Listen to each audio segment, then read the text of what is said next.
So, so good afternoon, everyone, and welcome to a fresh new session of credit risk modeling development using SAS. Uh, so, just a couple of things before I start off.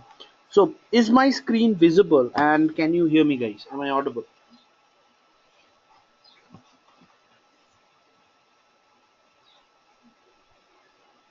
Great. Okay. So just a quick couple of things. So, I was not able to share the recordings for the last session with you guys, right? So I'm still in the process of uploading your the other batches on the Google Drive. So I believe I'll be able to complete it by tomorrow. Expect the link for the Google Drive tomorrow, and in case you don't get it by Monday, just send me a reminder mail. I'll do it at the earliest, right? So that's one thing.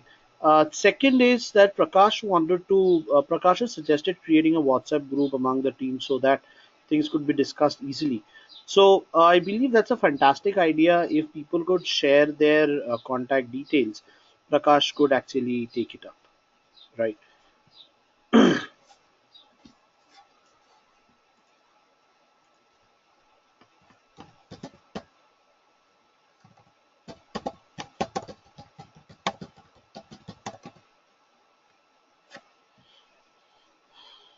Okay, so that is one thing. So if you guys could share your contact details with Prakash over this chat box, I think Prakash can quickly create the group if required after the class today. So we'll just take up the discussions from the point where we left off in the last class. So, so just before I move on, a quick round of discussion, right? So basically, we started off discussing about we started discussing about the overview of the module, right? So we had discussed that there are broadly three basic approaches that we would actually talk about, right? So first is so broadly from the functional perspective, there are two broad topics. Number one is business scorecard development, and the second is the regulatory model development. So while we talk about business scorecard development, we would be basically talking about application scorecard and behavior scorecard development. While we talk about regulatory models, we will be talking about a lot of different regulatory models, but we would have PD, LGD, EAD, and the provisioning models at the heart of it, right? Now, from there, we said that to have an understanding of the modeling techniques, one broad method that we need to understand are the statistical procedures, the statistical sections.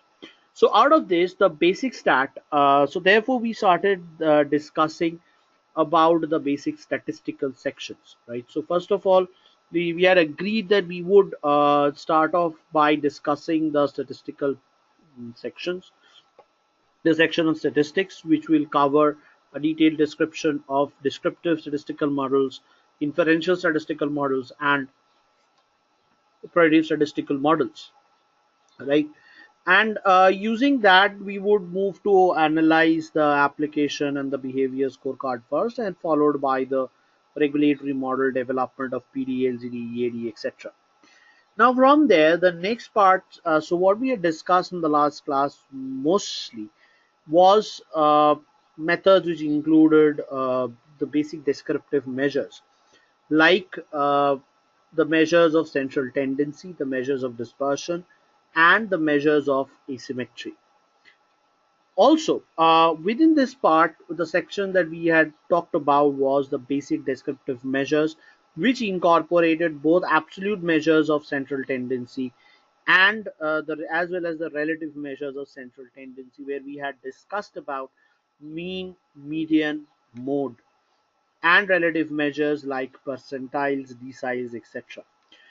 One major conclusion that we had created from our discussion over there was that the absolute measures of central tendency often tends to get biased by the existence of outliers, whereas the relative measures of central tendency do not get that. And by comparing the basic measures of the basic descriptive measures like mean, median, and mode, we can actually frame out an idea about the distribution of a given variable. So this is what we had discussed in the last class. So So that is the part that we started off our discussions with, right? So in today's session, what we'll do is we will continue our discussions along the same lines, and we will be talking about different. So we'll be talking about the descriptive measures in greater details.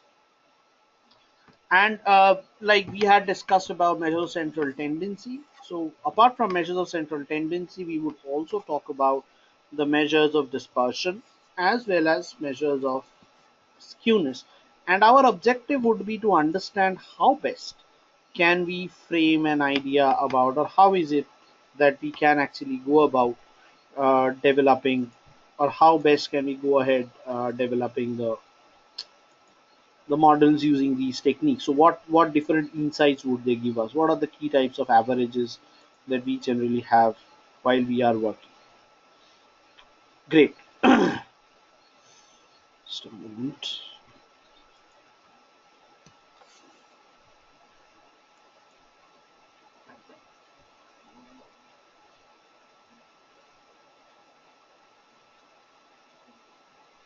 Okay, so can you hear me now, Srini? Hello. Okay, great. So so we'll start off with a greater detailed discussion on the measures of central tendency. Now, when I talk about the measures of dispersion, the measures of the descriptive measures, right? So we would not only be talking about the basic measures. So we would be talking about the different measures of central tendency, dispersion, as well as asymmetry.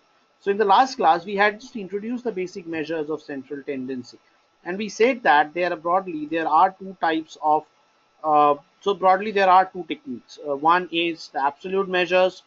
The second is the relative measures of central tendency, and so on. From today's session, what we'll talk about is we'll delve more deeper into each of these concepts. Even though I'm aware of the fact that mean, median, and mode are something which is conventionally known to all of us, right? But again, there are certain intricacies, there are certain nuances that we need to focus on from the perspective of framing data insights, right? So one basic, dependent on the variables that we have, right? The measures of central tendencies start changing. So talking about the first broad measure of central tendency, which is mean. And mean is something which we all are very well aware of. And we know that mean is nothing but it is the sum of the observations divided by the total number of observations. But that is only one type of mean, right? So, and that the most common type of mean that we work around is called the arithmetic mean, or as we call it, AN. AN. AN stands for arithmetic mean, and it is represented as, we define it as 1 divided by n summation xi, right? And this value xi, 1 divided by n summation xi, is called x bar. So this is something we represent, and this is the most commonly used form of mean that we generally talk about, right? Also, this is known as the x bar a, or arithmetic mean. The next thing that we need to understand is the second type of mean, which is called the geometric mean.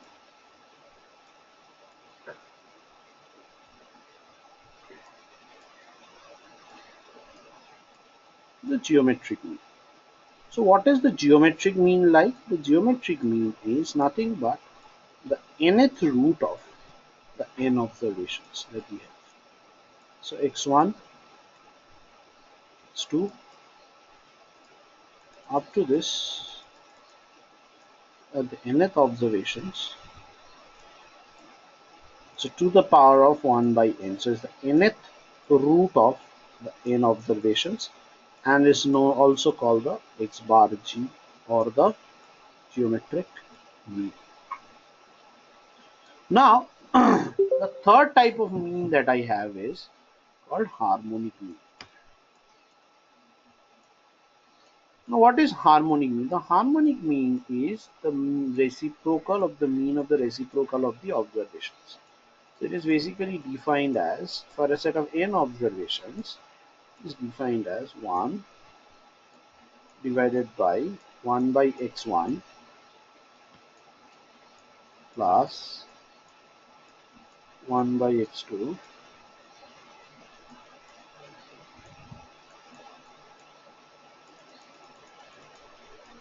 1 by xn.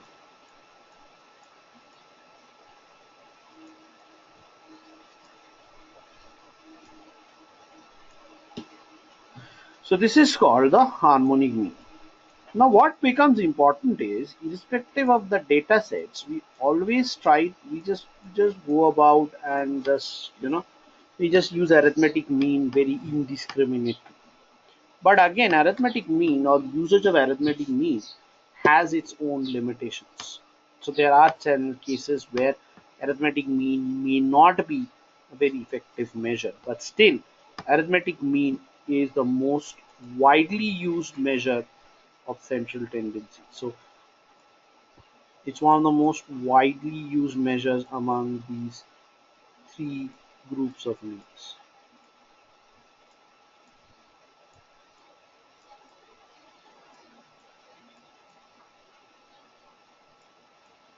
This is widely used.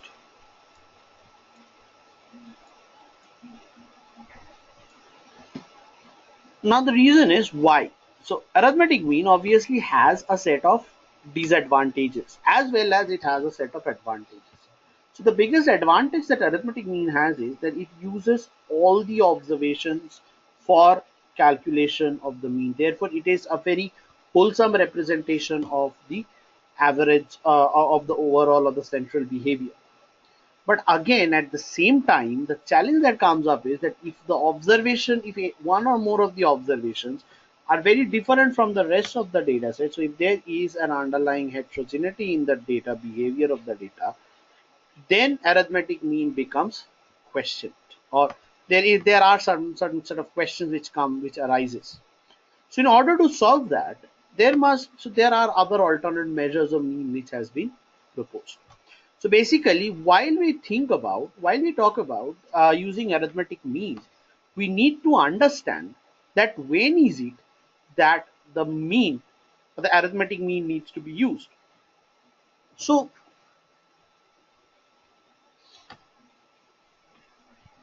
so basically, arithmetic mean is used if a series of observation is in arithmetic progression. If a series of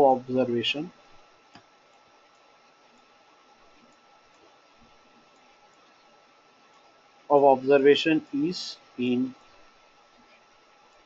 arithmetic progression, is in AP. So basically, if it does not follow a geometric progression, or if it does not increase at a given constant rate or anything, if the series is a simple arithmetic progression, then I'll say that yes, this series or this variable can be covered by or can be represented by a arithmetic mean. Similarly, if a series has a geometric progression, so if a series is in geometric progression, then what I have is it will be uh, the geometric mean will be used. The series is in geometric progression. Now, now the question that comes out is that I'm saying that if a series is in arithmetic progression, then it is used. Then arithmetic mean is to be used. Whereas if my series is in a geometric progression, then I'll use a geometric mean. So the question that comes out is, what if I use arithmetic progression in a series which follows geometric progression? So what if I use AM or arithmetic mean to represent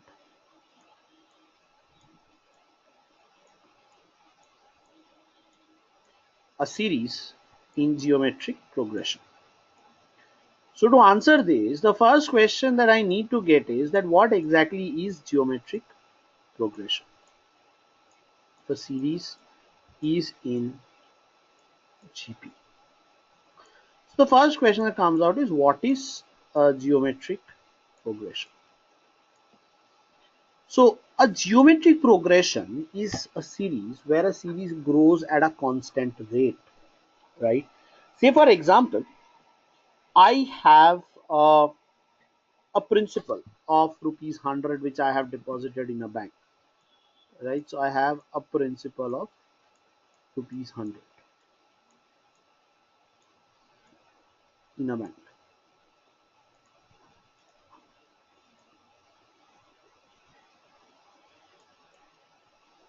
right? Now every month or every year there is a rate of interest of 4%.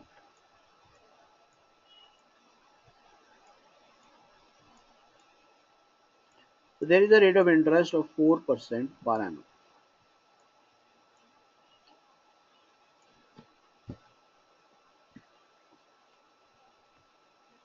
right? Now what I want to know is that what is the amount that I'll get at the end of 1 year.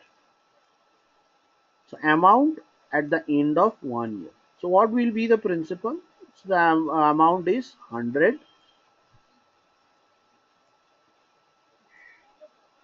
plus the 4% of rupees 100, right? So that is 0.04 into 100. So that is nothing but 104. So at the end of 1 year, what I get is 104. Now, what I want to also know is that at the end of the second year, if the same story continues, what is the amount that I will have? Now, when the second year begins, this 104 becomes the principal, right? And on top of this 104, you get another principal of 104. I mean, and you get another rate of interest of 4%. So basically, the amount at the end of the second year will be 104 plus 4% of 104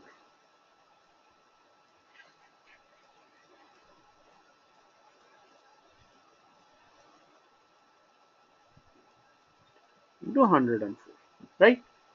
So now what I can write over here is this is nothing but 104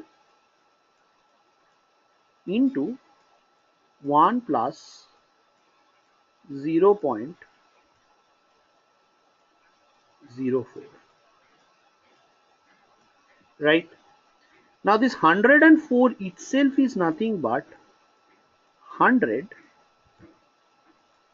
into 1 plus 0.04 and again 1 plus 0.04,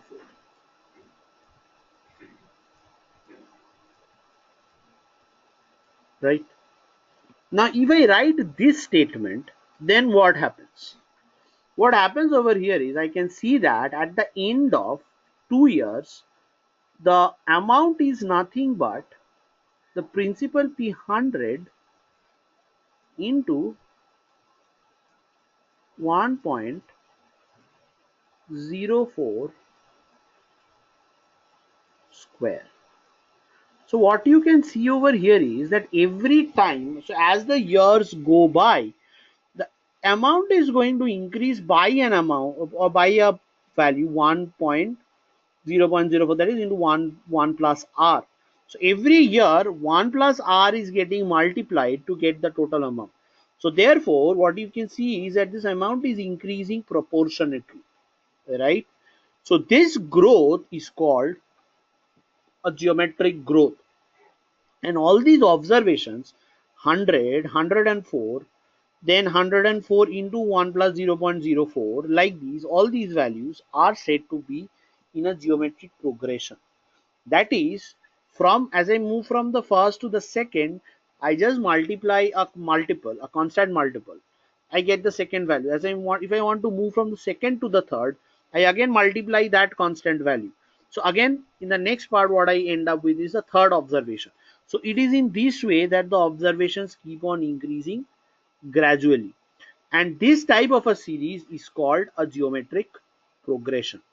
For example, a very simple example of geometric progression, therefore, is the compound interest. Is the compound interest. Say, for example, if your interest is getting compounded annually and you want to find out what is the average rate of interest that you have earned, the amount in order to find out that average interest, you are not going to do this thing. So you are not just going to, do an arithmetic mean of the interest values. What you need to ideally do is you need to do a geometric mean of the interest values, because all the observations are in a compound interest will be in a geometric progression. Say for example, it is principal. The second part is principal into 1 plus r. The third term of the series will be principal into 1 plus r square. So what you are getting to see is a stream of the amounts that the person is likely to get. And every time, in order to move from this point to this point, what you are doing is you are multiplying a 1 plus r. Right, so again to move from this point to this point, you are again using this 1 plus r.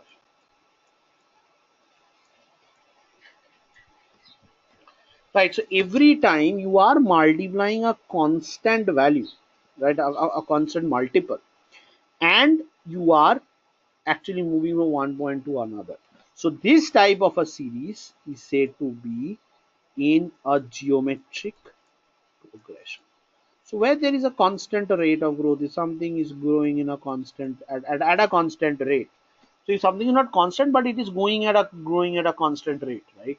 So this is called geometric progression. Clear?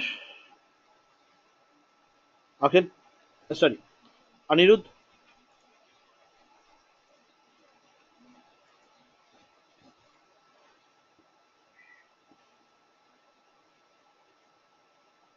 Great. So now the question that comes out is that what if I use, so I have said that if a series is in a GP, the mean that I will compute is worth or would be a geometric mean. Right. Now the question that comes out is that why is it that I will use a geometric mean? Why not an arithmetic mean? So if a series is in a geometric progression, why is it not correct to calculate a arithmetic mean? So this is the reason. So let's start thinking with two observations, right? So say suppose I have two observations, x1 and x2. So for these two observations, arithmetic mean will be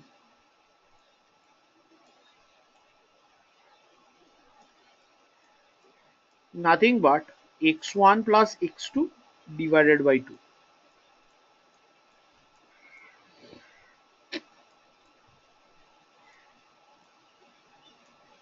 right? And going by the definition of geometric mean, Geometric mean should ideally be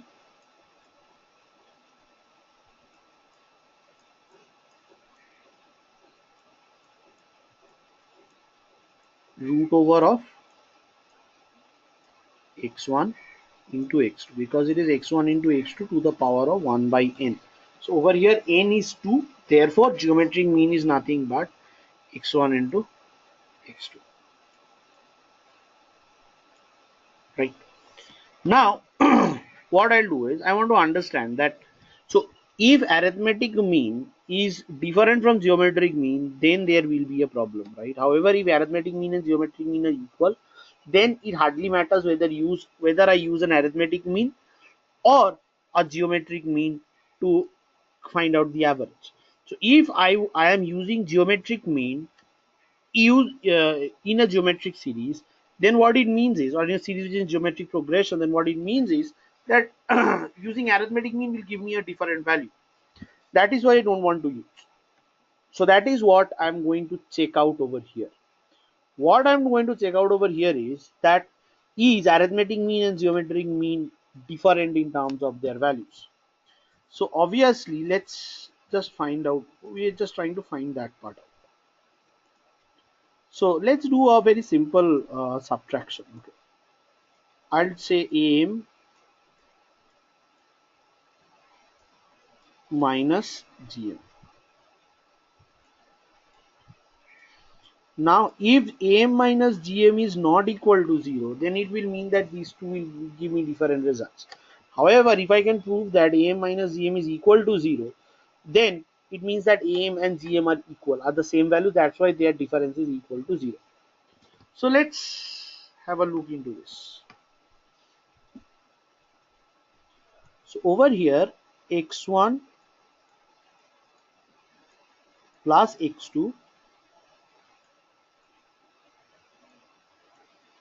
divided by 2 minus root over x1 into x2. So this is what the value is, right? So now if I calculate this value, what I'll get is x1 plus x2 minus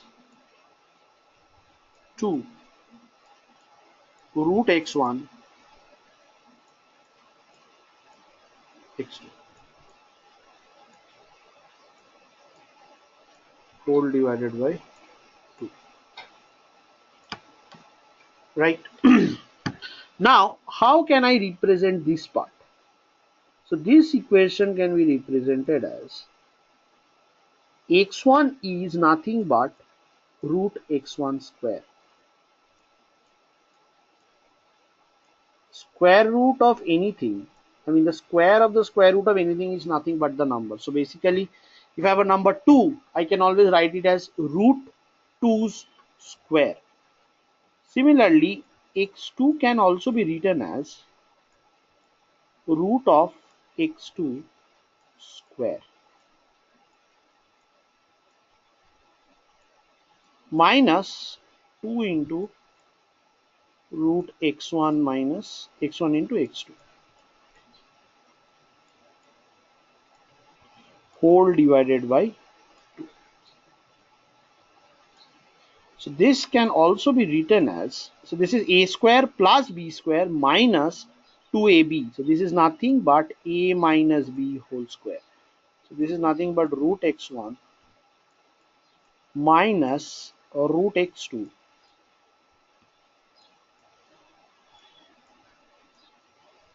whole square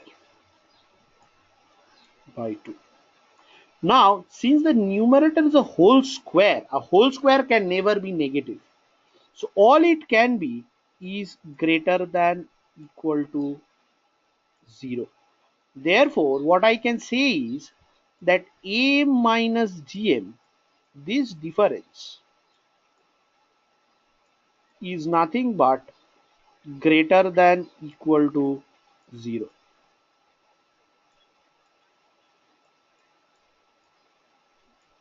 That is am is greater than equal to Gn, and the equality will hold only if x1 and x2 are the same values. So if x1 is equal to x2, then this difference holds with equality, else am is greater than gm. So since arithmetic mean is greater than geometric mean, what it implies is that if for a geometric series I use arithmetic mean, I will be overestimating the mean. So if I do this, I will be overestimating the mean.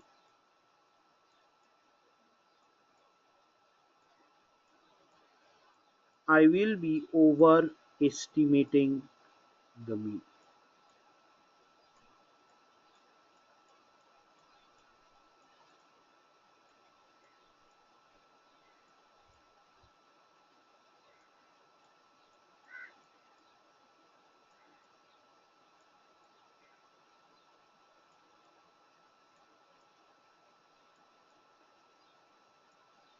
Overestimating the mean. Right? So this is the reason why if a series is in a geometric uh, progression, then it should always be averaged using geometric mean. So that is what we have over here. Right? So since arithmetic mean is greater than equal to the geometric mean, therefore if for a geometric series, if we are averaging it using the arithmetic mean, then what we would be doing is we would be ultimately overestimating the mean of the series. Hence geometric mean needs to be used.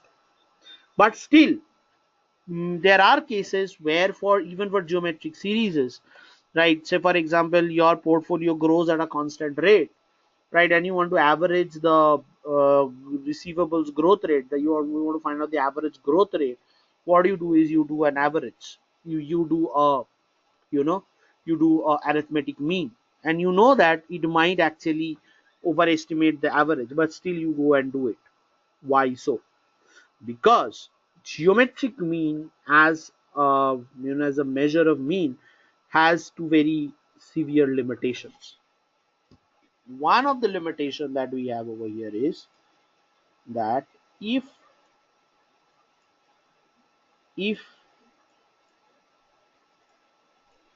any xi, so for any ith observation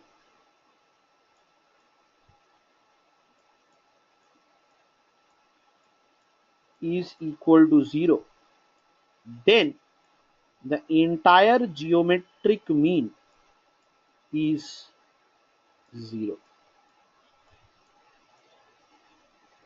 Now, if I'm averaging growth rate, there might be a value which is rounded up to two figures, two decimals. The figure is 0, right?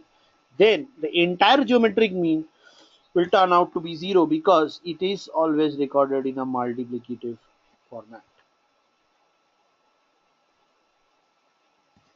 right?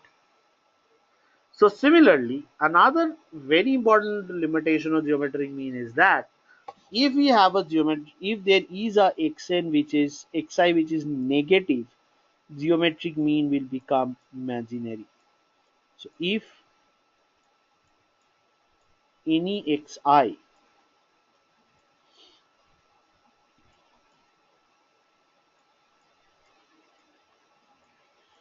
is less than 0,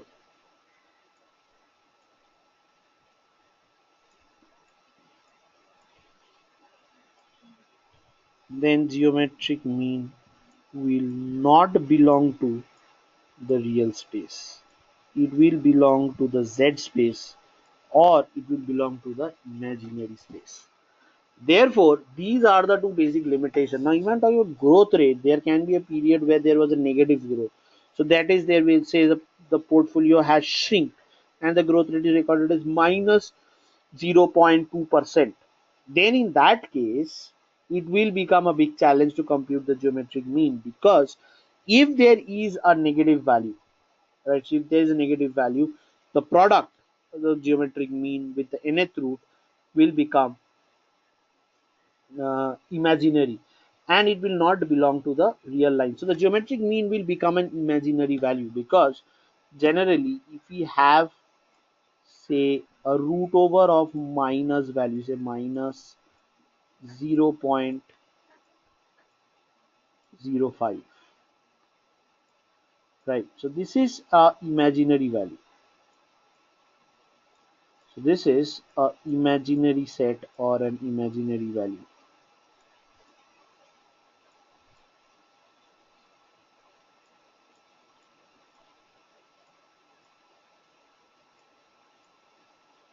right? And it does not belong to the real line or to the real space. So this is what we call the real space.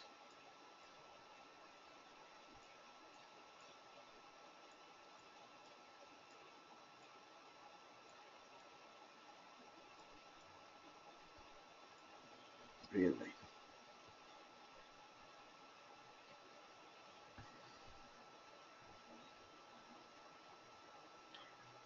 Clear?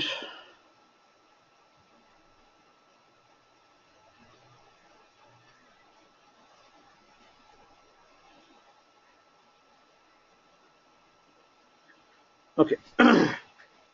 So this is a challenge related with geometric mean, which is not for arithmetic mean. Whether you have, minus values or zeros, whatever it is, arithmetic mean will give you the average value, because it's an additive function, whereas the geometric progression is a multiplicative function, right?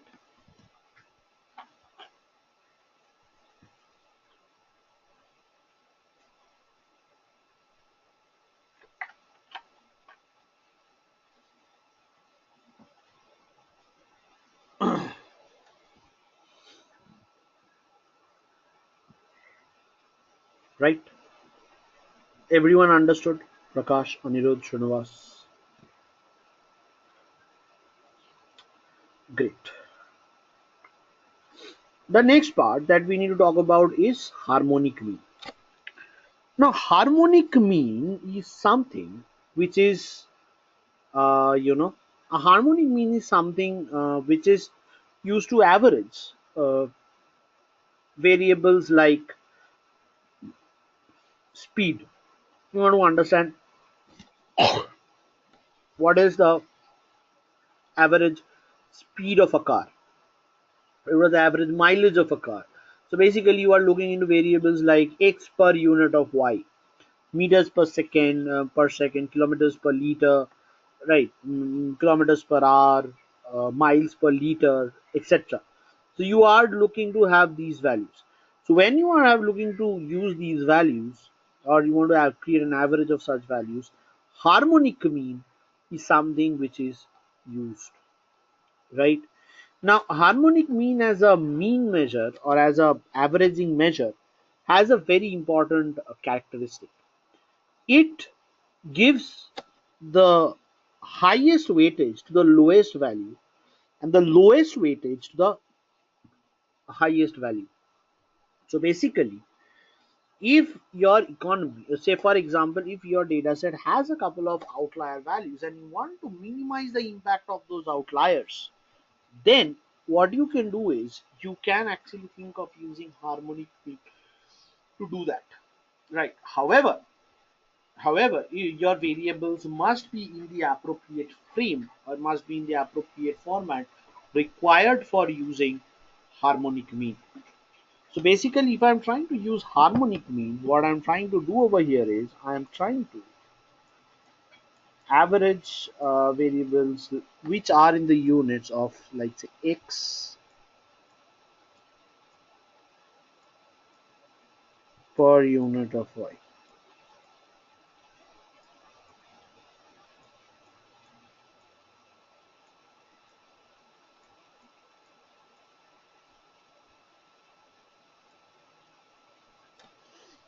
X per unit y.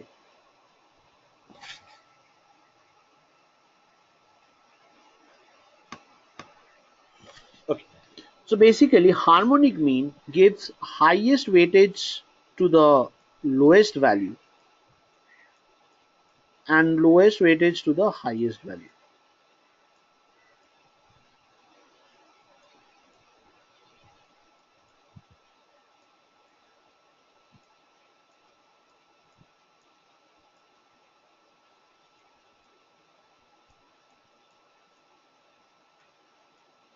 weightage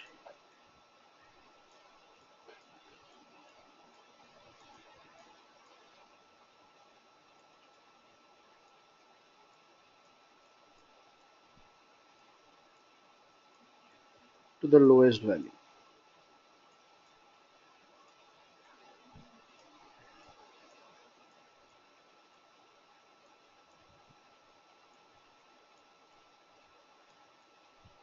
Value and lowest weightage to the highest value. So I'll put it as and vice versa.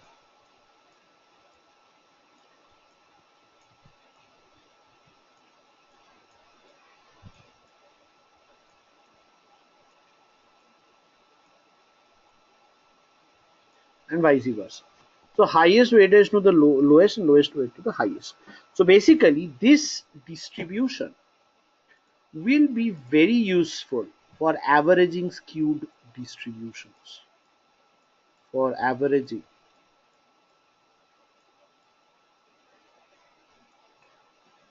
skewed distribution.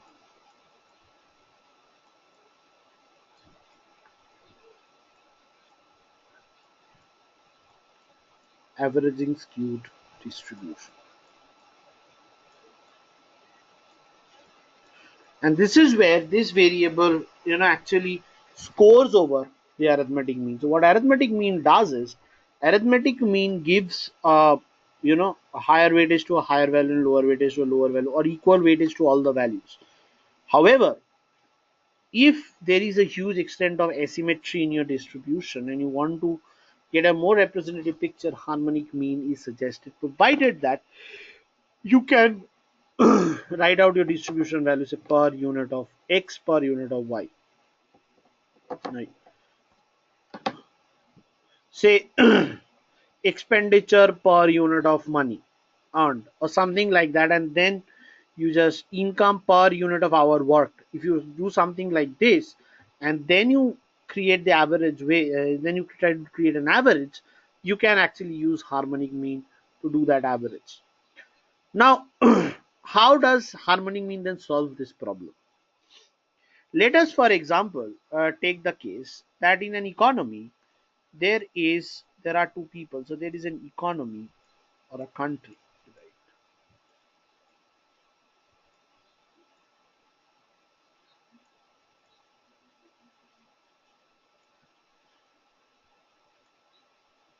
And there are two individuals, A and B, and there are just two individuals. Over here, individual A earns rupees 2 per month. Individual B earns 100 rupees per month, right? Now what I do is I do the x bar A.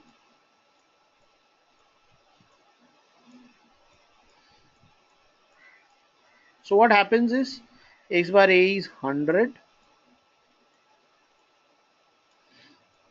plus 2 divided by, this is 102 divided by 2, which is 51. So over here the mean is 51.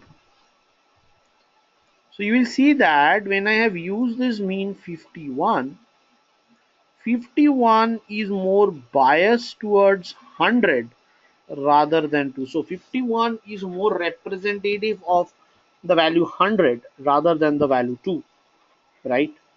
Because you are giving the same weightage, therefore the higher end value is pulling the average value towards itself. Hence the average value of this 51 as a representative value is more biased. So the x bar A values are biased.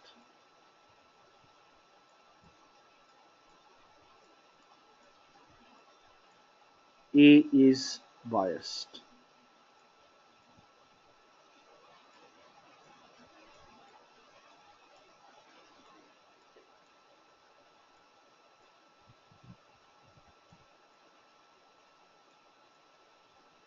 x bar a is biased,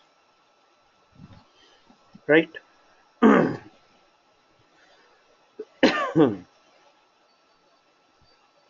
Now if x bar a is biased, right,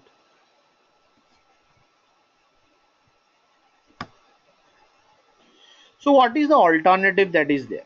So the alternative over here is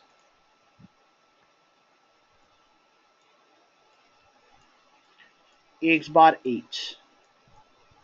So what harmonic mean does over here is 2 divided by 1 by 100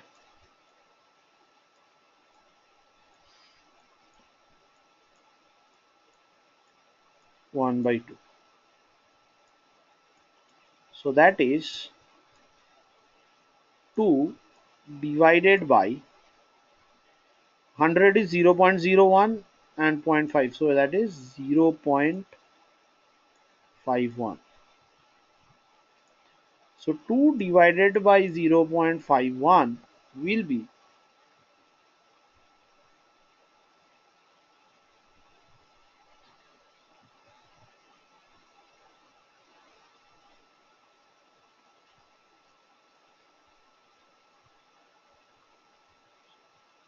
just a minute.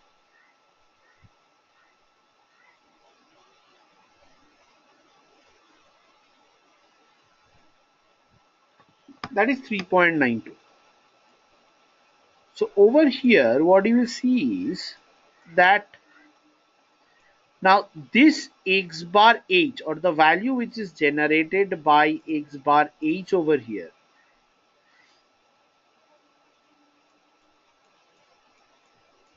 which is equal to 3.92, is more representative of the lower end values than the higher end values.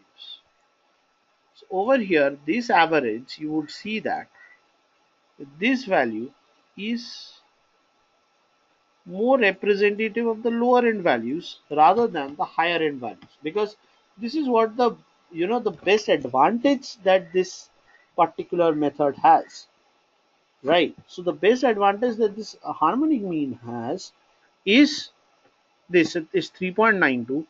So it's more representative of the lower end values because it gives the higher end values a lower weightage and the lower end values a higher weightage.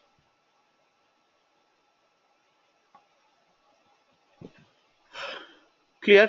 So this is the advantage that harmonic mean has over arithmetic mean.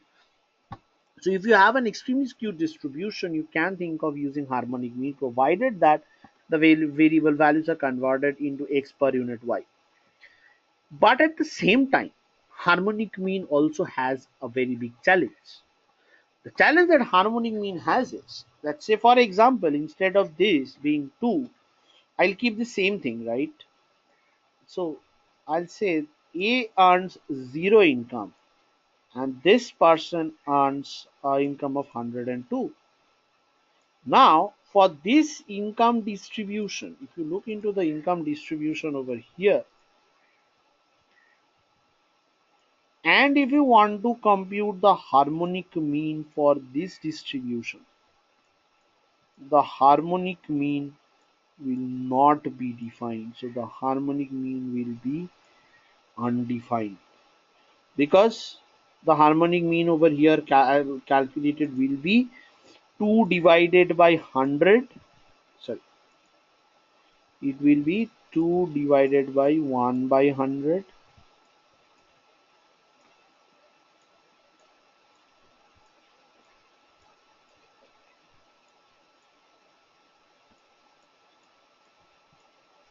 1 by 100, and this divided by 0. So now as I write this part is undefined.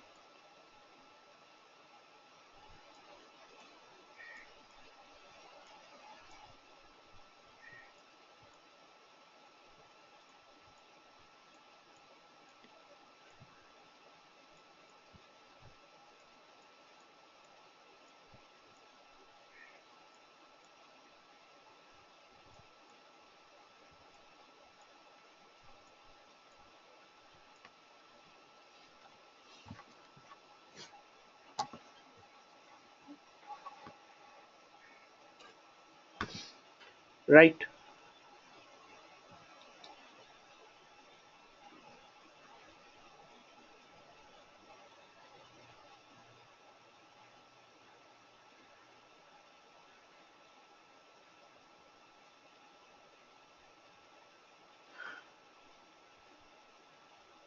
So therefore, if your series contains a value 0, then harmonic mean gets undefined. So geometric mean in the presence of negative values and harmonic mean in the presence of 0 gets undefined, and geometric mean gets undefined if if at least one of the values are negative. Therefore, even if you know that it is appropriate to use geometric mean and harmonic mean, you may not be able to use them. Rather, it is more, and since arithmetic mean is such a easy to use measure, therefore arithmetic mean is preferred over geometric mean and harmonic mean from practical applications for calculating averages, despite the challenges that arithmetic mean has. So, in order to solve those challenges related to outliers or to extreme values, there are other tests which are done, there are other checks which are done, and those outliers are removed from the data and then the analysis is done. But on the other hand, if we are to use this measure, then it does not happen. Like if you are to use like arithmetic mean is something which is more preferred, and hence all the other data challenges are dealt off with, and then arithmetic mean is used as a measure to represent the overall behavior of the data. So that is the reason why it's one of the most sought after, one of the most widely used absolute measure of central tendency. Clear up to this point? Is it clear, guys? Just sit through it. Just recollect whatever I have said. Just sit through it for 1 minute. See if there are any doubts, and then we'll carry on.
Okay. Okay. Great. So, having said that, the next part is to understand the importance of this measure of the means. So, what are the means all about, and what are these things? So what does the mean try to show, or what does it give us? So basically, mean, as we know, gives us the average behavior of a variable. And it is this average behavior which plays the biggest role in predictive modeling, because in predictive modeling, whenever we are trying to model something, we are trying to develop a model, we are always looking into the average behavior. So we are looking at the historical average behavior, and based on that, we are trying to form a prediction of the average behavior in the future. So based on the historical behavior, what we'll have is the future behavior. So this is what we are trying to do. Now,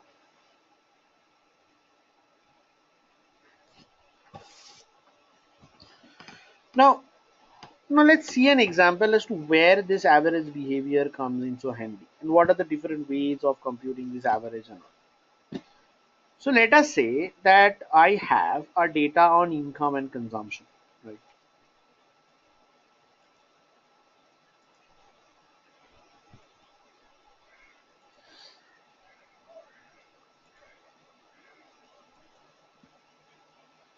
So say I have a data on income and consumption.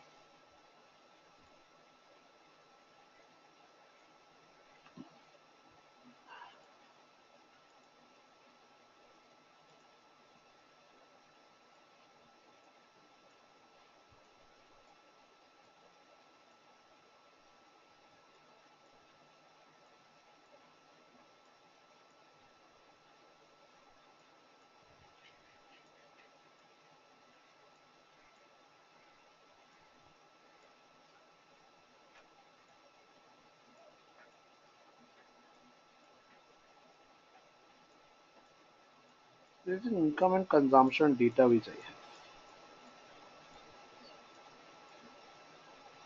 Say uh, the income framework that I have over here is say 20K.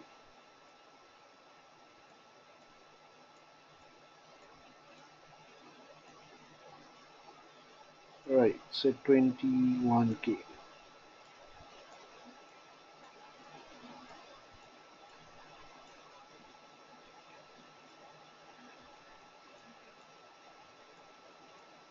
20.5K.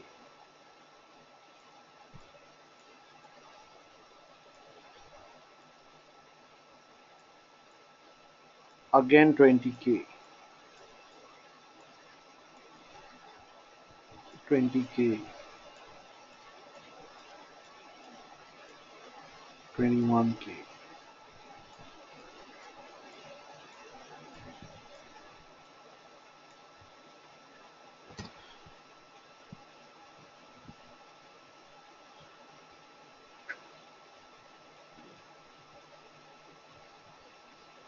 So I have these values, right? Now along with these values, I also have the consumption values. Say the consumption over here is 16K.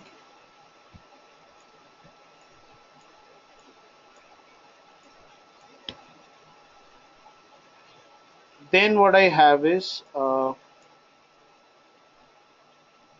16.5K,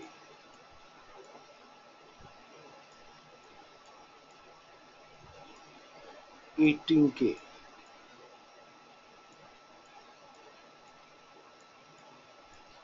The next over here is 19K,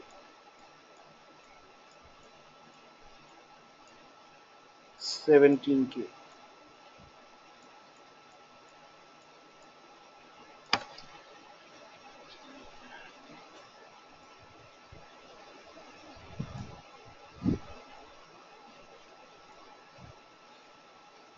So 20K. Now observe that there are three readings where the people have exactly the same income. 20K, again 20K, again 20K. But for each of these income, what I get to see is that the consumption patterns differ, right? So corresponding to this 20K, for 120K there is a 16K, there is 20K, 19K, like this. So basically what I get to see is that there is a distribution of consumption corresponding to one given level of income, right? So basically now if someone asks me that what is the consumption of a representative individual who earns 20,000 per month, so how, what do I say? Do I say 16, 19 or 17? I cannot say it like that. So now if I want to analyze the data, I need to aggregate this. So therefore what I do is I take out these three observations which earn the income 20,000, And for all these three groups of observations, for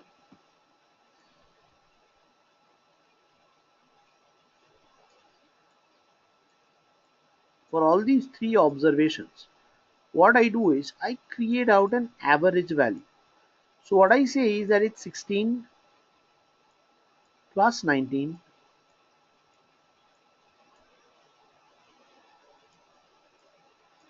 plus 17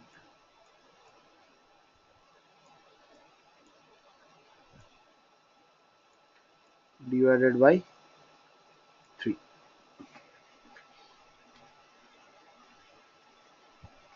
So it is 52 divided by 3.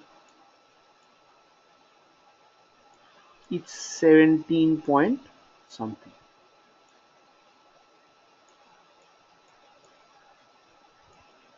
So it's roughly 17K approximately. So this 17K that I stayed over here, this 17K is nothing but the expected consumption or the average consumption.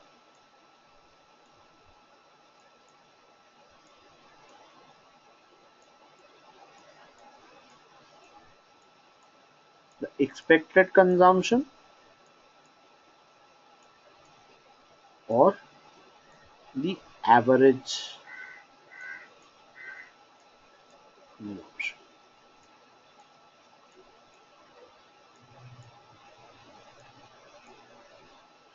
The expected consumption or the average consumption. Clear? So basically, averages are used for prediction. So basically, when I am predicting this based on this value, right? So basically, what I say is that this 16K that I get to see over here, or this observed value that I get to see over here, is comprised of two parts. One is the average behavior,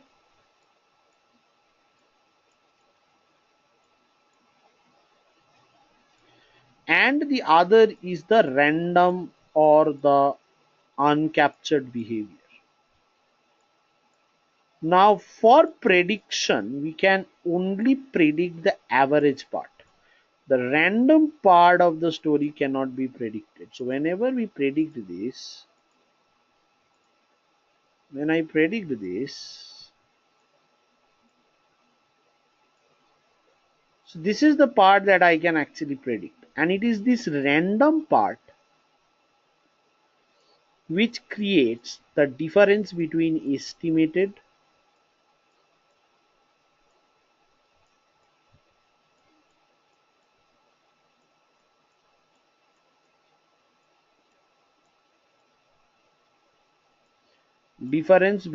the estimated and the observed values.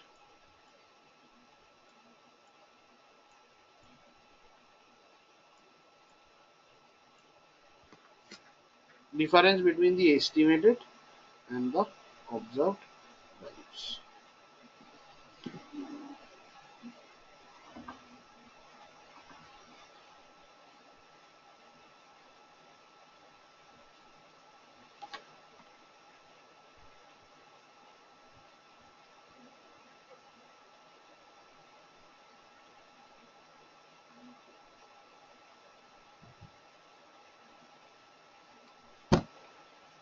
Clear? So basically, whenever we are trying to predict, so we'll discuss this in greater details when we get into the predictive modeling side of things. So basically, when we are trying to predict something, we are trying to predict the average behavior of the dependent variable based on the average behavior of the historical average behavior exhibited by the independent variable. Clear? So is this part understood?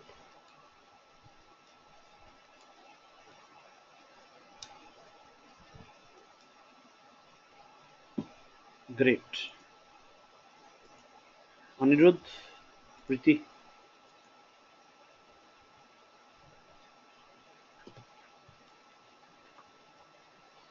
Okay. Great. Now, having said that, the next part that we'll talk about over here is the different kinds of averages, about arithmetic mean rather. So there are two kinds of averages. One is your simple arithmetic mean, and the other is a weighted arithmetic mean.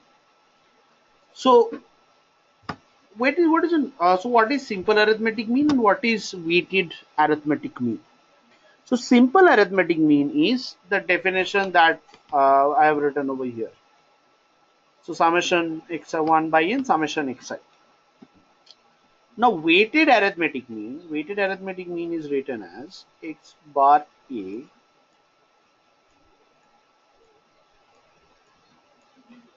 weighted. So I'll write it as w over here.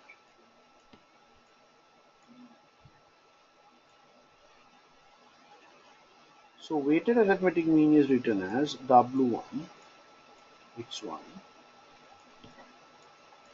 plus w2 x2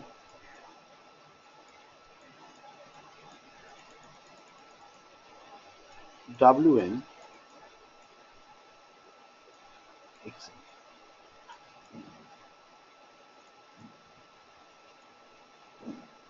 All divided by,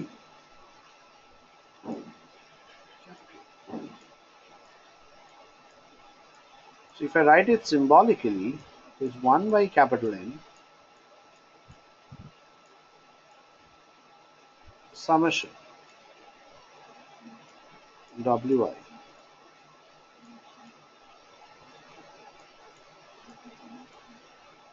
x. So this is what the basic of average weighted average mean is, where the summation weights summation wi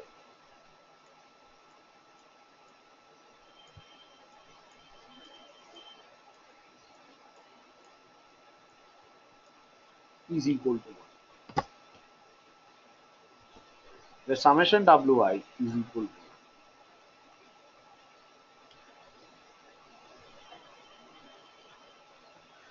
Right, so this is called the weighted arithmetic mean. The next question that comes up to us is that why are we discussing weighted arithmetic mean? What is the area, or where is it that this weighted arithmetic mean is involved?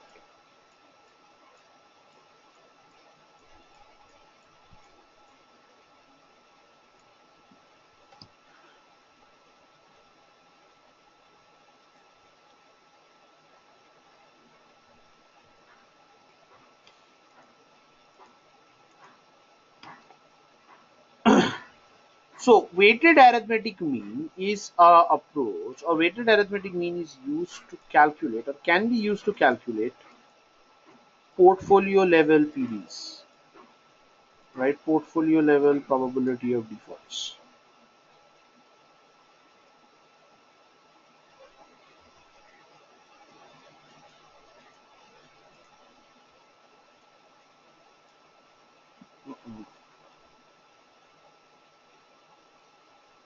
So I'll just log out from the screen and I'll be back. I think the screen has hung up somewhere.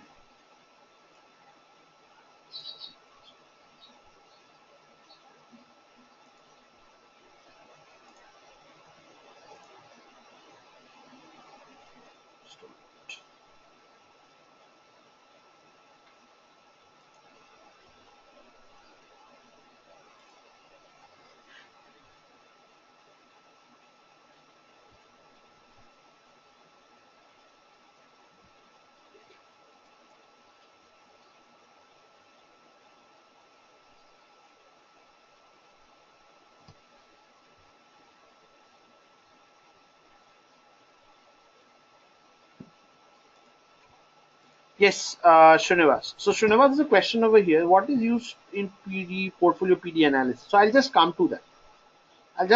Srinivas. Just let me log in into this softboard again, and I'll tell.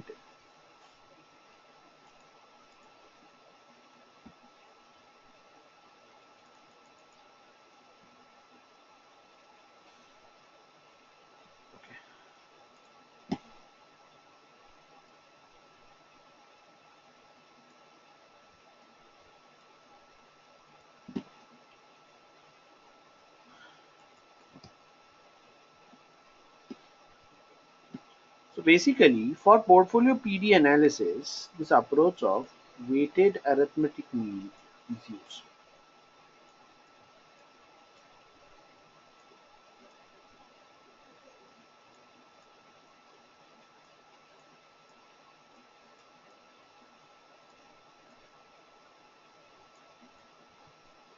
Weighted arithmetic mean.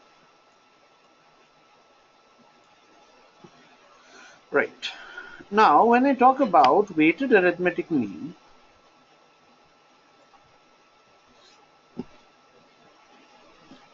so what we'll explore over here is the concept of portfolio PDs.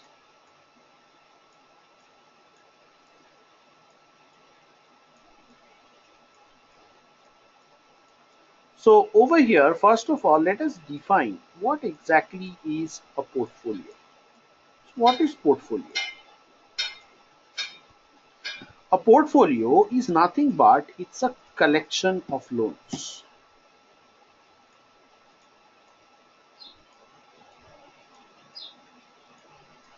Is ideally it's a collection of loans.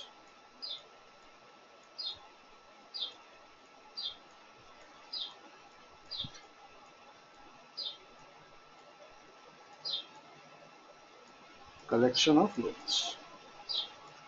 Now, if I'm talking about collection of loans, so say for example, there are n loans which has been given out in a portfolio or in that particular portfolio, right?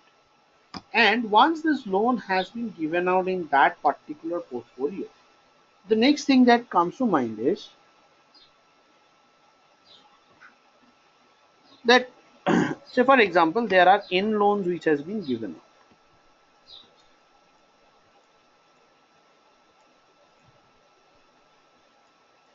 N loans have been given out in that portfolio. Now out of these n loans, say some m number of loans have defaulted. M loans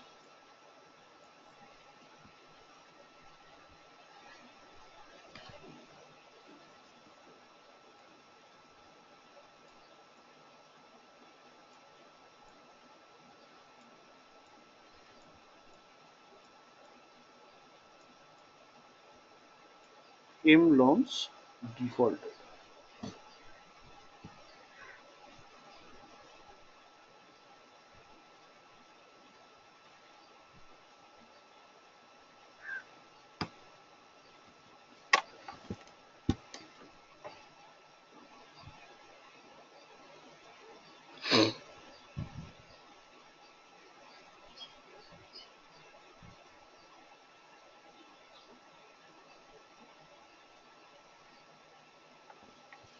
Okay, so M loans have defaulted.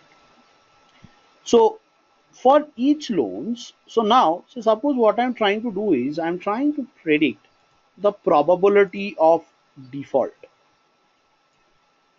So basically standing at 12 months ago, I'm trying to predict the probability of default. So obviously if there are M defaults, if M accounts default, so each of the accounts will have their probability, right? To default probability P1, P2, dot probability Pm.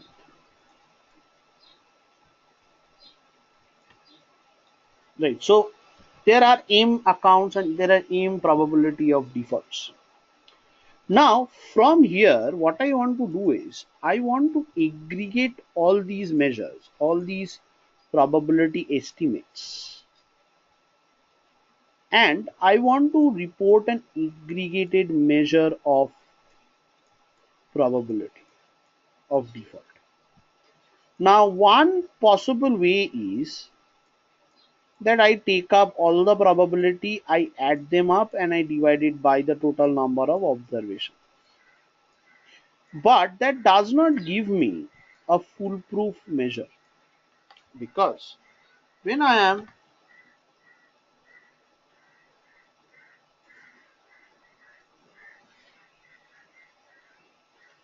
so basically when there is an aggregate measure, right? So after this aggregate measure, what happens is, if I take just the average of the probability measures, what will happen?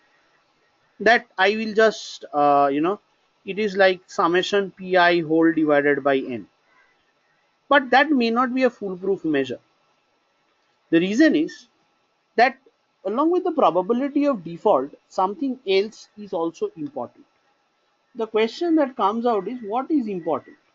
So the more important part is not only the exposure, but the important part is also uh, the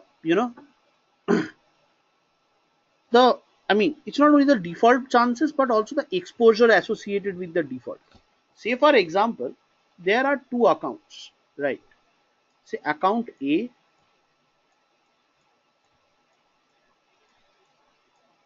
Now account A has a probability of default of say 0.08, or it has 8% chances of default,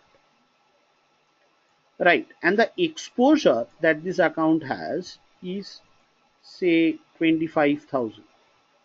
So if this account defaults in the next 12 months, the exposure outstanding is 25,000 and the bank will lose 25,000, or it has to recover out this extra 25,000. Then there is another account B,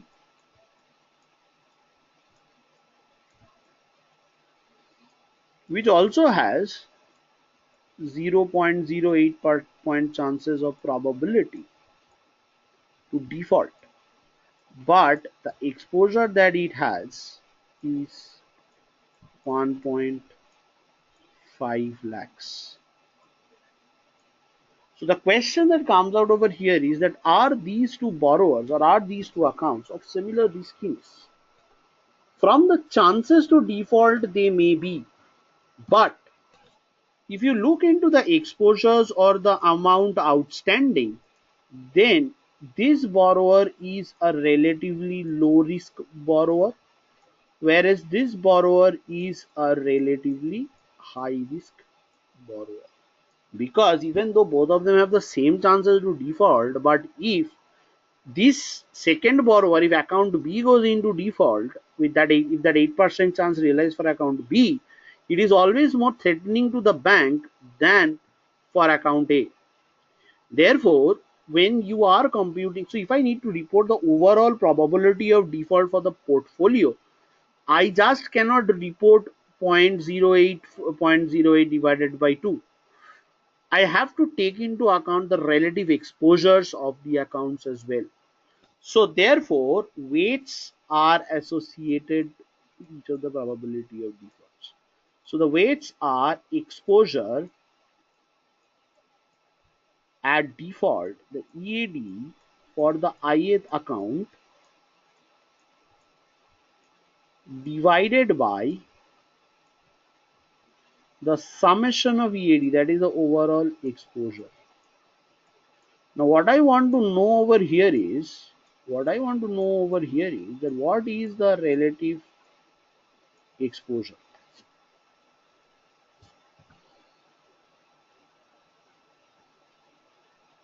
So over here, this is the weightage that has been given to an account to do this.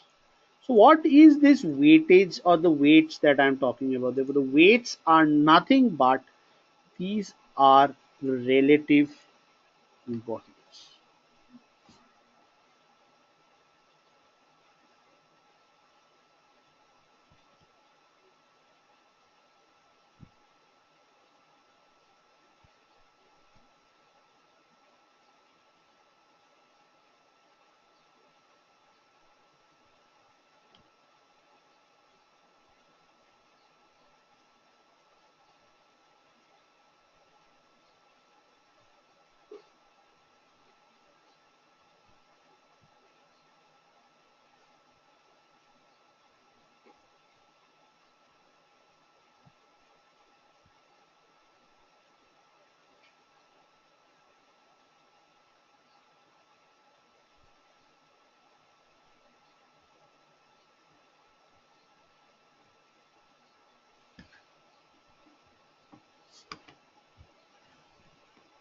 So This weightage is nothing but the relative importance which are associated or which are given to each observation.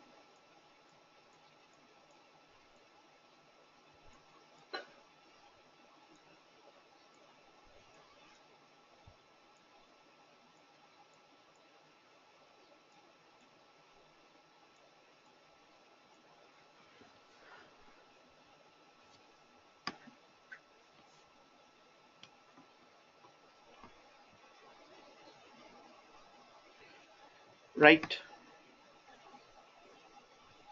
Okay. So Srinivas has a question over here. Um, my PD for low exposure and his exposure are the same in this example. But why are we consider the EAD of 1.5 to be more riskier? Okay. So basically, the idea is that if this account goes on default, say account A goes on default, right? So the account that goes on default, uh, so let's suppose there are these two accounts 0.08 and 0.08 for both account A and B. If account goes into default, the bank at max loses 25,000. If account B goes into default, the bank loses 1.5 lakhs. So therefore, the exposure that the bank has from account B is much more, right?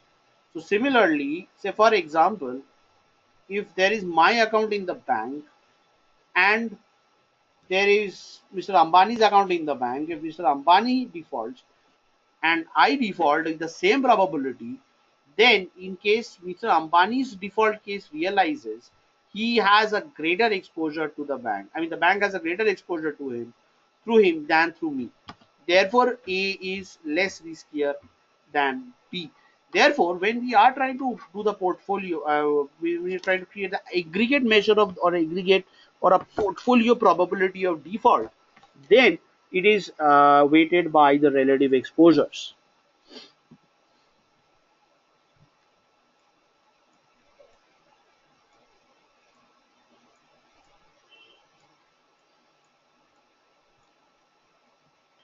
So over here, what happens is, so PD over here will be summation of WI,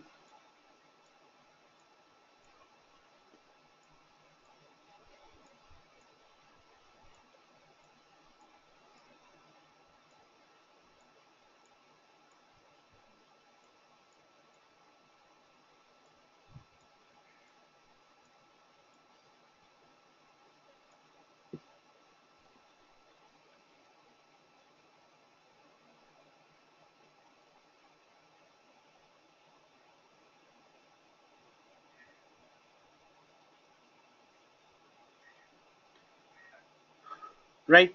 So this is what uh, estimate or this is a way where the weighted average or the concept of weighted average is used. So this is just one of the ways. So similarly, weighted averages are used across different methods, right? Now averages or averaging can be used to smooth out fluctuations in a series of data. So that's the moving average application. So there are a lot of these different ways. So is this idea of portfolio PD and the weighted average clear? Now why weighted averages are used? What is the weight? So most of the cases over here, you will see that the exposure. So each of the accounts are weighted by their relative exposures. Clear up to this point. So this is your portfolio PD.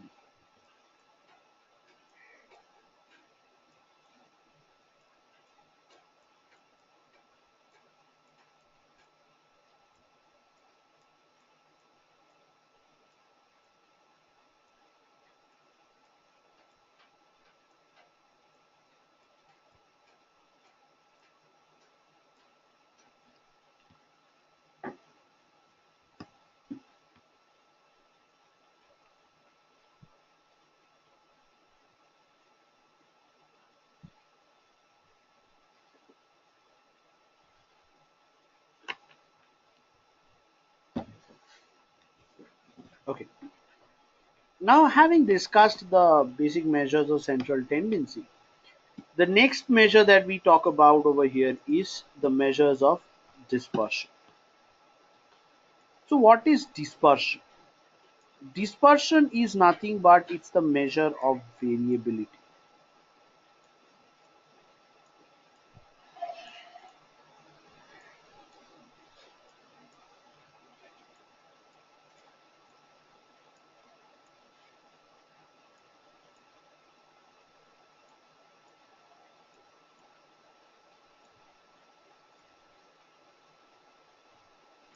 Dispersion. So what is dispersion? So dispersion is nothing but the variability about the central measures. It is nothing but the variability about the central measures.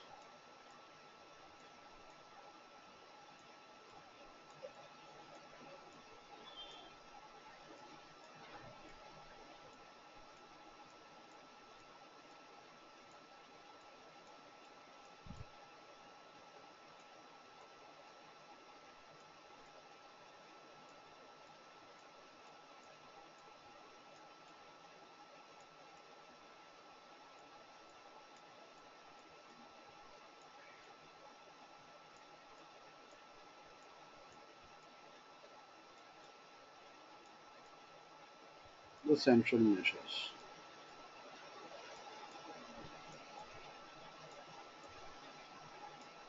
Be about the central measures. And the most basic measure of dispersion that we talk about is the standard deviation or variance.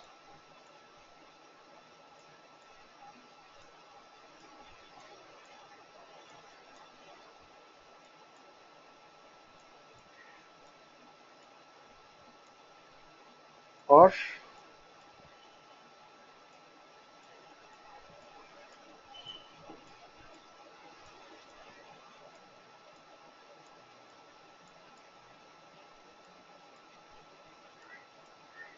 standard deviation.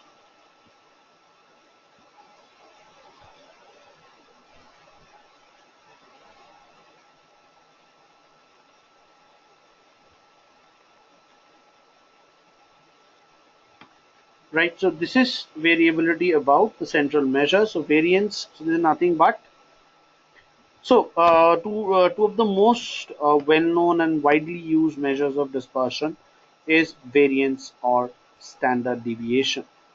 And there is another measure, another very basic measure of dispersion, and this is known as range.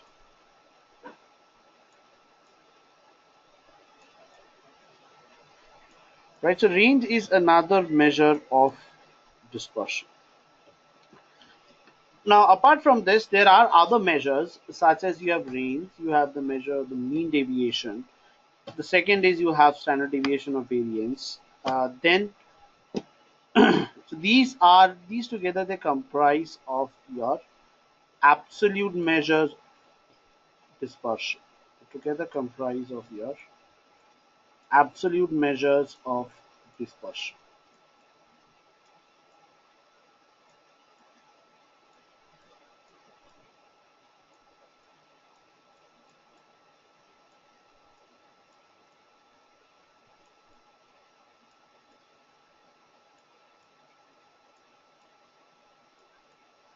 They are called your absolute measure of dispersion. Now, similarly, like measures of central tendency, measures of dispersion also are divided into two parts. One is the absolute measure, and the other is the relative measure.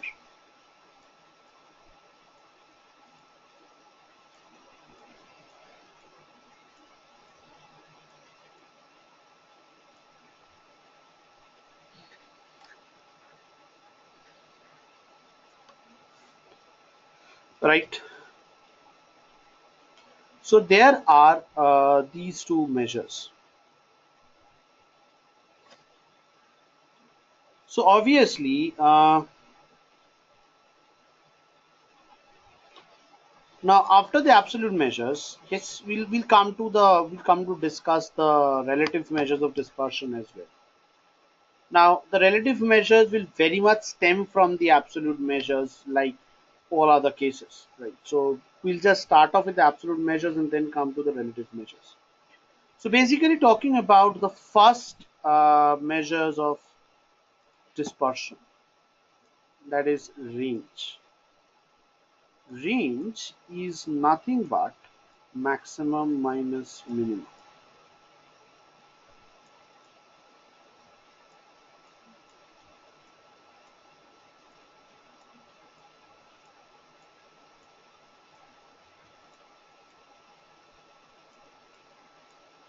Range is the maximum value minus the minimum value. So it shows the dispersion that is there between the maximum possible value and the minimum possible value, right?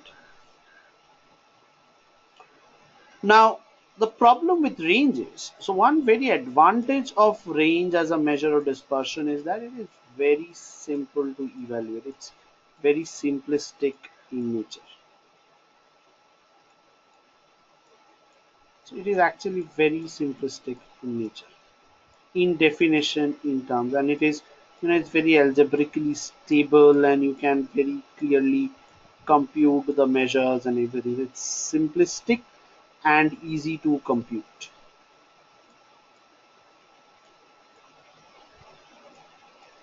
and easy to compute.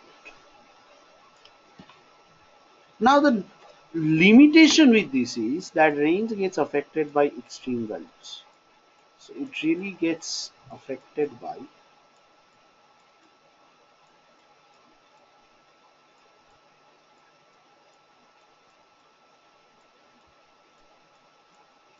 affected by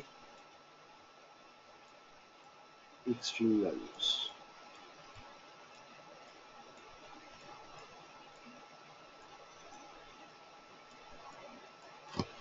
Right?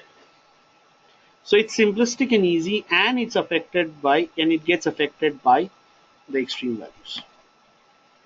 Now after this, so that is the reason why, I mean, you do not use range as a very critical measure of central tendency, but what you do in retrospect is, or rather what you do is, you report range, but for your analysis, you consider variances, or you consider variance or standard deviation. Now, apart from the fact that range is affected by, extreme values, range is another limitation. That is, it is not very representative because it takes into account only the maximum and minimum value. So it accounts for only max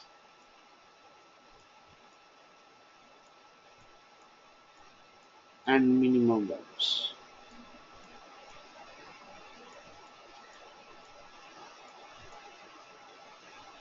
Only the maximum and the minimum values. So therefore, it's not very representative in nature. So you consider,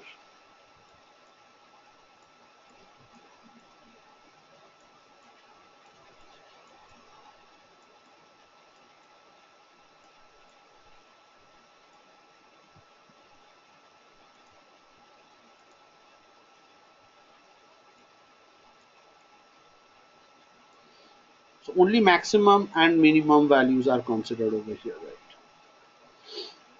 Now, once this is done, so hence the point is it is not very representative.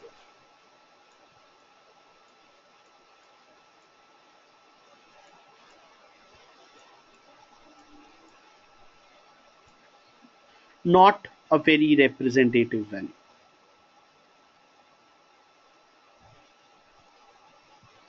right?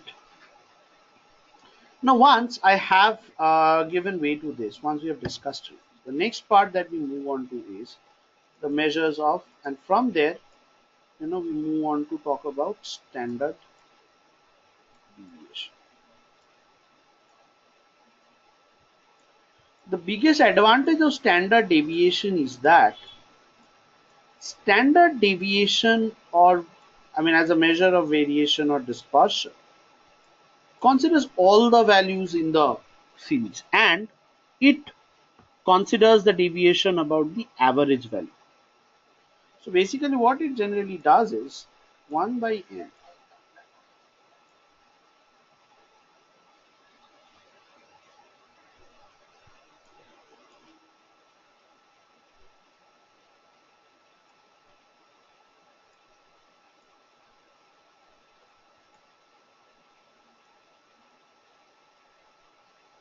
summation xi minus x bar.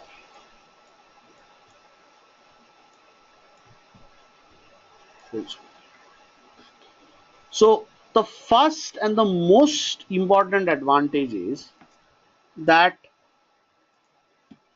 it considers all observations in reporting the dispersion. Therefore, I can say that all the observations are concerned, or all the observations are reflected in the, or the entire data set or the entire distribution is reflected in reporting the measure of dispersion. All observation represented.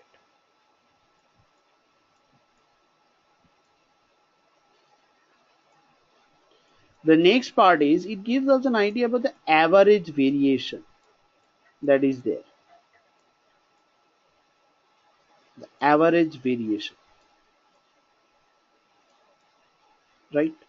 And the third that happens over here is that it reports the deviation from the mean value. So it reports deviation from the mean.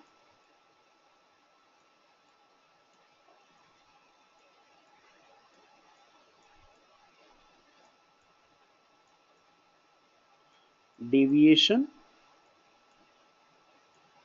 from the mean.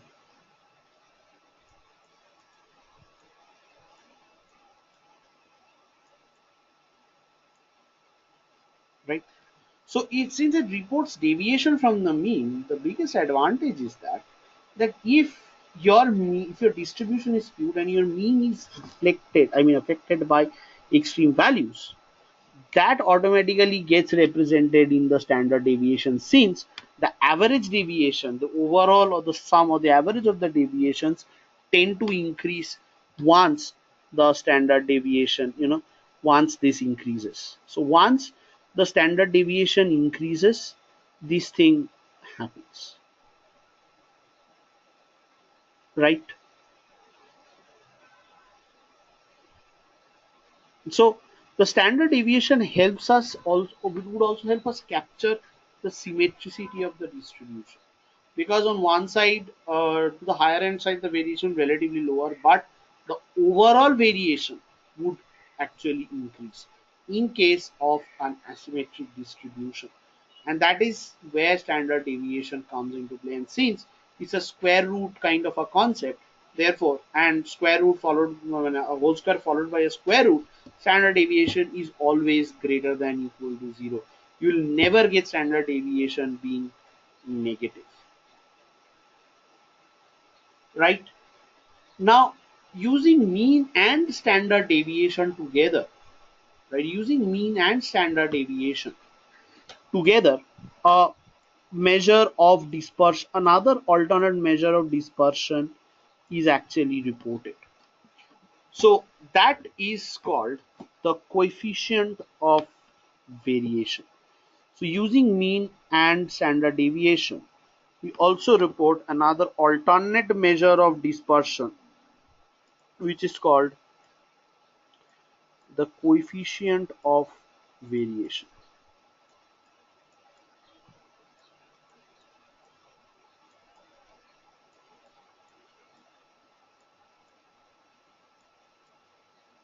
Variation.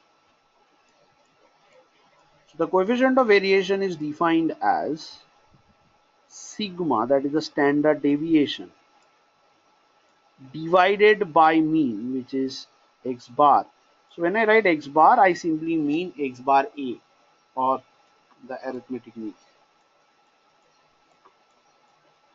into 100. So what coefficient of variation tries to do is, coefficient of variation, what it tries to do is, it tries to frame an understanding that, or so basically what it tries to do is, it tries to understand that how is the variation, or how much is the variation relative to the mean, and hence it is a relative measure of dispersion. So it tries to assess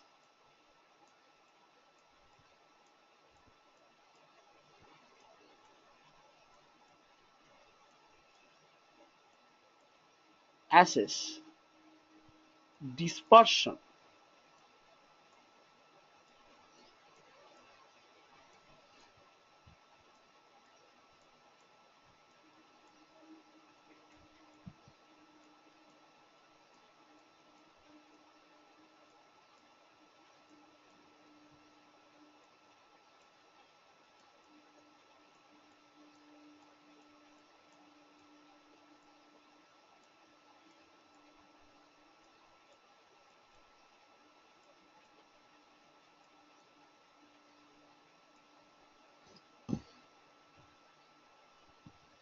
relative to the mean, right?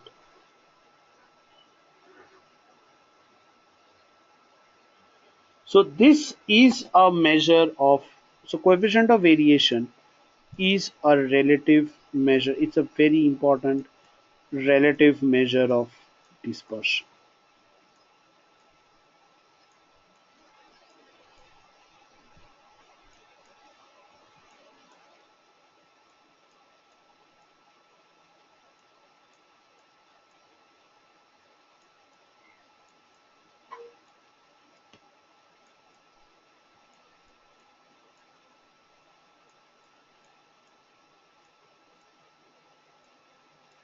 Measure of dispersion.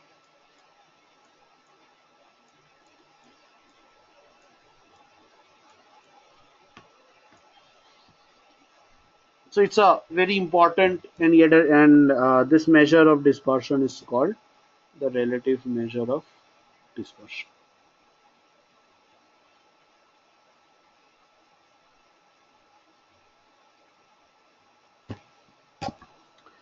Clear on this? Now, okay, so up to this point, is it clear? Then I'll move on. Great, great. Now the next part is, where do I use this coefficient of variation? Why would I need to do this? Now for this, let's think about a stock. Okay, so suppose there are two stocks, or there are two assets.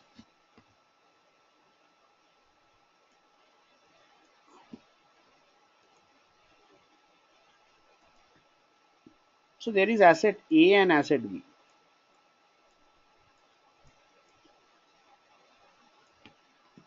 So asset A has a mean returns mu A, and asset B has a mean return mu B.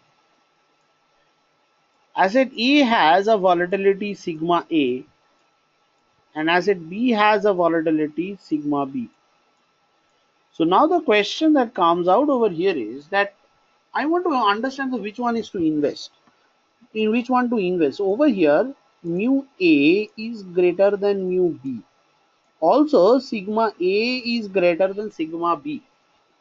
Now what I want to do is, I want to compare that which is a better asset. Now if I look into mean returns, asset A in terms of mean return is always better, because the mean returns from A is greater than the mean returns from B. Similarly, when it happens from sigma A, then like the mean returns from sigma A is greater than the mean returns from sigma B, right?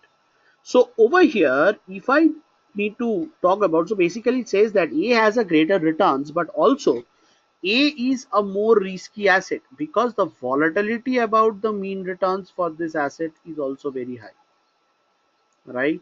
So this is a more high risk asset, because not only it's, not only is its mean higher, but also the volatility of A about the mean returns is higher. Similarly, over here for the low returns, so this is low risky, right? Now, how do I compare between the two? So what I do is I compare the variation of the first asset relative to the mean. So relative to the mean is the what percentage of the mean is the variation. So if the variation relative to the mean is higher for asset A, then I'll know that the asset A is more risky and the variance is much higher relative to the mean. Similarly, on the other hand, for the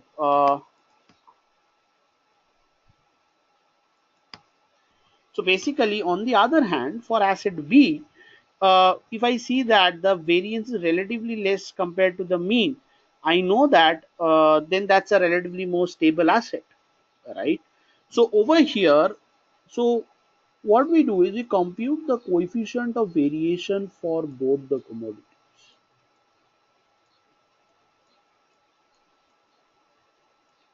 So this is sigma A.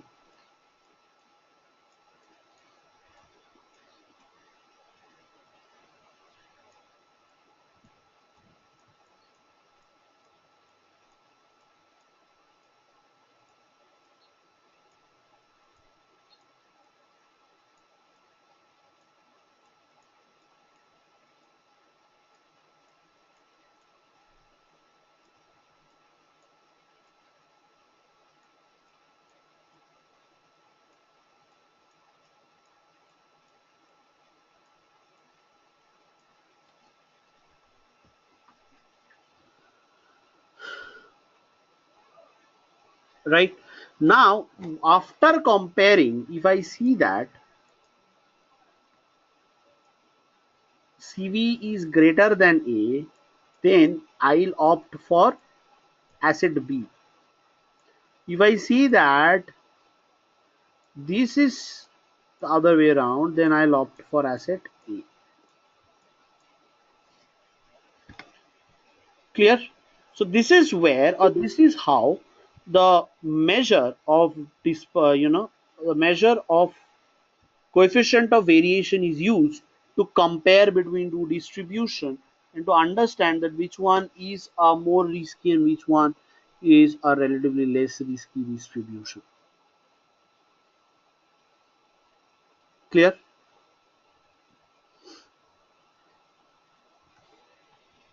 So suppose if you have two groups of borrowers and you want to understand that who is a relatively more risky and with a relatively less risky customer, what you do is you compare between their coefficient of variances, and you can actually frame an idea about who is a better and who is a more risky borrower and so on.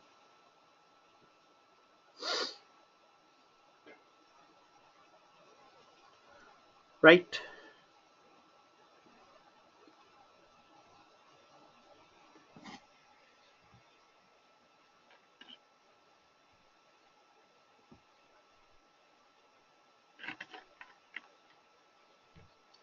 Now, after this is done, there is another alternate measure. There is another measure of relative dispersion.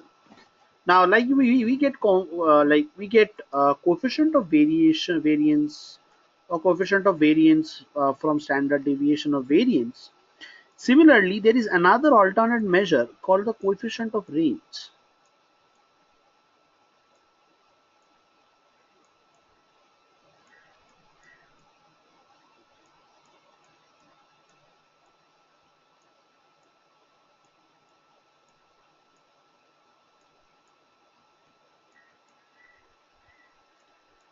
The coefficient of range.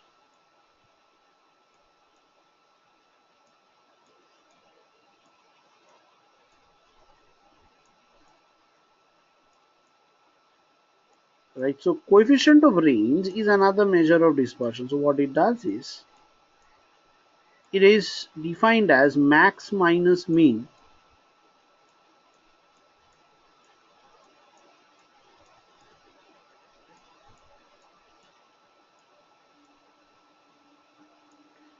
divided by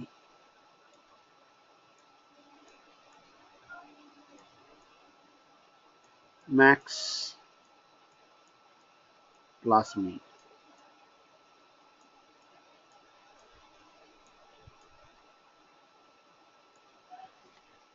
right? So over here what I have is coefficient of range is max minus mean divided by max plus mean, right?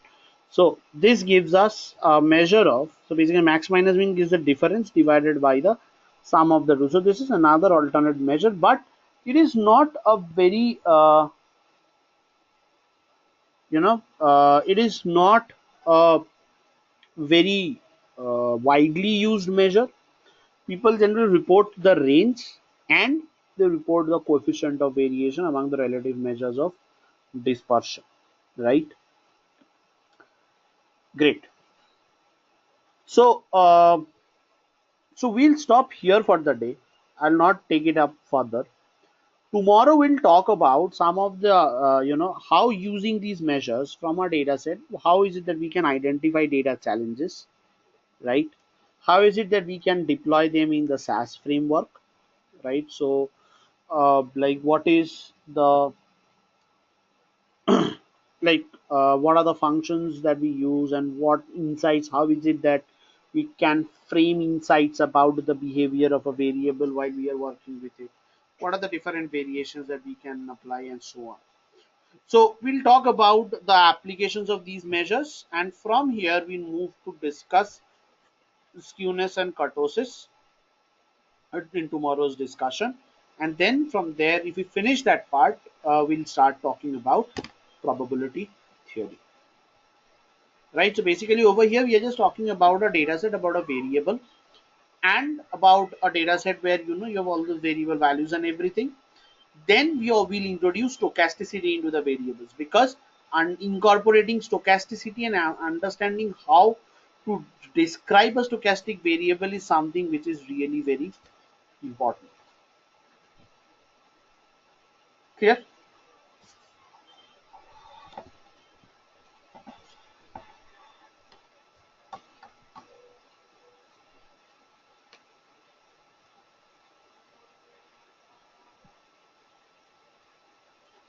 Great.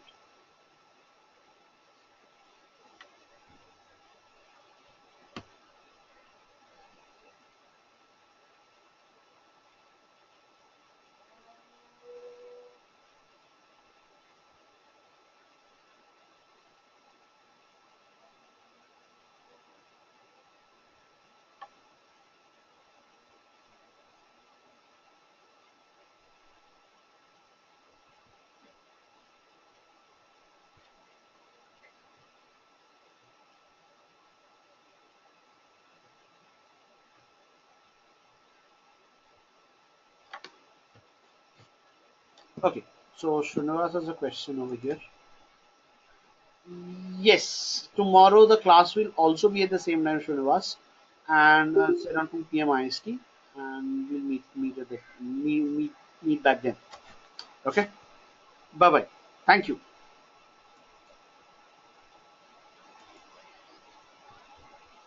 Thank you, Srinivas.